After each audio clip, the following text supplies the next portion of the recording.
আসসালামু আলাইকুম। আপনাদের সাথে আজকে একটা গল্প করি। আমি একটু বসে গল্পটা করি।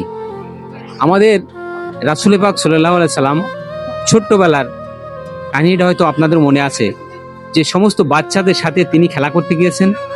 সবাই খেলা করছেন, সন্ধ্যা ঘনিয়ে এসে সবাই চলে যাচ্ছে। আমাদের রাসূল পাক সাল্লাল্লাহু আলাইহি সাল্লাম উনি ফিরে যাচ্ছেন না। তারপরে ওনার আম্মা মা আমেনা তার খোঁজ করতে গিয়েছেন। তখন দেখে যে সে একা, সন্ধ্যা লেগে গিয়েছে কিন্তু বসে আছে। তখন বলছে যে তুমি বাড়ি যাওনি কেন? বলছে যে আমার আব্বা কোথায়? আব্বাকে দেখছি না। সবার আব্বা আসছে, এসে সবার মুখে চুমো দিয়ে কোলে করে তুলে নিয়ে যাচ্ছে। তখন মা আমেনা বলছে যে না, তুমি চলো, তোমার আব্বা নেই। দেখেন, আজকে রাসূল পাক সাল্লাল্লাহু আলাইহি সাল্লাম আমাদের যে নবী, তিনি এতিমের সর্দার হয়ে গিয়েছেন। আজকে আমরা যে শিশুটির কাছে নিয়ে আজকে গল্প করছি আপনাদের, এই শিশুটা কিন্তু এতিম, এর বাবা মারা গেছেন। আজকে এই বাজারে বসে আছে সে আমার অপেক্ষায়, যে আমি আসবো, ওর একটা বাজার করে দেবো, বাজারটা নিয়ে ও বাড়ি ফিরে যাবে। আমি এসেছি এই ছোট্ট সোনামণি মুন্নার পাশে আজকে এই বাজার করে দিতে।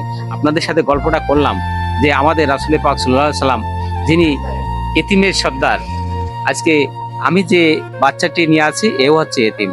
আজকে ওর বাবা মহসিন মারা গেছেন, কিন্তু আজকে আছে এই বাচ্চা, দুইটি বাচ্চা এবং তার মা। আজকে দেখুন, এই সুন্দর ছোট্ট সোনামণির মুখের দিকে তাকালে কত মায়া লাগে।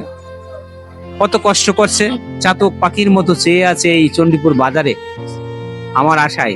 আজকে বৃষ্টি পড়ছে, প্রচন্ড বৃষ্টি হচ্ছে এবং প্রচন্ড কাদা পানির ভিতরে আমি ছুটে এসেছি এই ছোট্ট সোনামণির এই বাজারটি করে দিতে, যাতে ও চেয়ে আছে আমার দিকে। আমি না আসলে ও কিন্তু এই বাজার থেকে যাবে না। আমি বাজার ওর জন্যই বাজার করে দিয়েছি।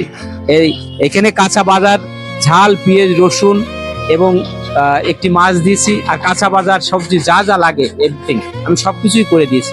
কি মধু, এই বাজারটা তোমাদের ভালো হবে না রে? ভালো হবে না? তো আব্বার কথা মনে পড়ে না আমার মধু? মনে পড়ে না? আব্বু খুব ভালোবাসতো। এই হচ্ছে আমাদের ছোট্ট সোনামণি মুন্না। মুন্না এতটুকু বয়সে বাবাকে হারিয়ে কিন্তু খুবই কষ্ট করে জীবনযাপন করতে হয়। আপনাদের কাছে আমাদের প্রাণের দাবি, এই ধরনের যারা অসহায়, দুস্থ, এতিম বাচ্চা আছে আপনাদের পাশে, যার যেখানে দেখবেন আপনারা একটু এদের মাথায় হাত বুলিয়ে দেবেন, আল্লাহ খুশি হবে। আমরা চাই এই সমস্ত অসহায় শিশুদের পাশে বিচিত্রা মিডিয়া যেন সার্বক্ষণিকভাবে কাজ করে যেতে পারে। আমরা আজকে যে কাজটি করেছি, এই ভিডিওটি ভালো লাগলে অবশ্যই শেয়ার দিতে বলবেন না। আমরা আজকে এই ছোট্ট সোনামণি মুন্নার কাছ থেকে বিদায় নিচ্ছি। ভালো থাকবেন সবাই। আসসালামু আলাইকুম।